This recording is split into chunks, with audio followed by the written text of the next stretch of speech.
Setiap hari, kita menghirup udara. Tapi pernah nggak kamu berpikir, berapa banyak karbon dioksida yang mengendap di atmosfer kita sekarang? Pabrik, kendaraan, pembakaran hutan, semua menyumbang gas rumah kaca yang bikin bumi kita makin panas dari tahun ke tahun. Dan sementara kita sibuk berdebat tentang energi terbarukan, reboisasi, dan kendaraan listrik, sebuah tim ilmuwan dari Columbia University di Amerika justru diam-diam menciptakan sesuatu yang bisa menyerap karbon dioksida lebih cepat dari pohon. Bahkan sampai 1000 kali lebih cepat. Mereka menyebutnya artificial tree atau pohon buatan. Tapi tunggu, ini bukan pohon yang daunnya dari plastik atau cabangnya dari besi. Ini bukan pajangan, ini bukan art instalasi. Ini adalah teknologi canggih yang fungsinya menyerap karbon dioksida dari udara. Seperti yang dilakukan pohon alami, tapi jauh lebih efisien. Alat ini menggunakan sorben, semacam material kimia yang bisa menyerap karbon dioksida dari udara sekitar.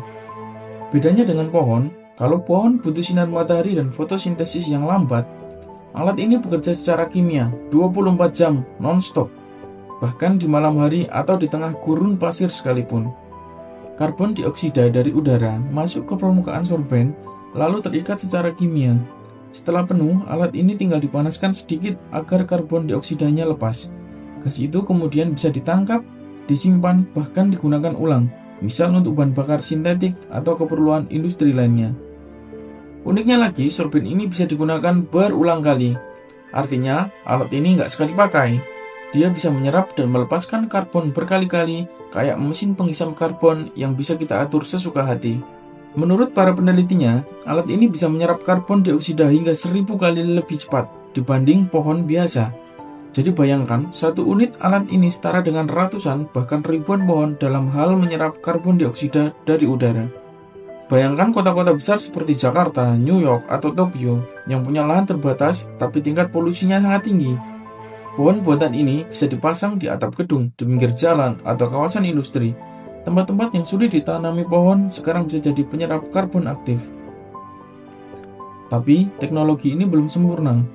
Selain produksinya masih mahal, instalasinya pun butuh tempat dan tenaga ahli. Dan untuk bisa menyerap karbon dalam skala global, alat ini harus diproduksi dalam jumlah jutaan, dan itu butuh dana yang sangat besar serta dukungan kebijakan. Tapi banyak pakar percaya, teknologi adalah salah satu solusi terbaik untuk memperlambat krisis iklim, terutama jika digunakan bersama dengan metode alami seperti reboisasi. Artificial tree bukan pengganti hutan. Hutan tetap penting, tapi alat ini bisa jadi pelengkap di tempat-tempat yang hutan tidak bisa hadir. Di masa depan, mungkin kita akan lihat dunia yang aneh tapi indah. Pepohonan asli berdampingan dengan panel-panel logam yang bekerja siang malam menyerap polusi. Pohon buatan ini adalah contoh bahwa sains dan teknologi bisa membawa harapan asal kita dukung dan kembangkan bersama. Menurut kamu, apakah alat ini cukup untuk bantu menyelamatkan bumi? Atau justru cuma solusi mahal yang terlalu muluk? Tulis pendapatmu di kolom komentar ya, dan jangan lupa untuk like, subscribe, dan share ke temanmu yang peduli sama masa depan planet ini.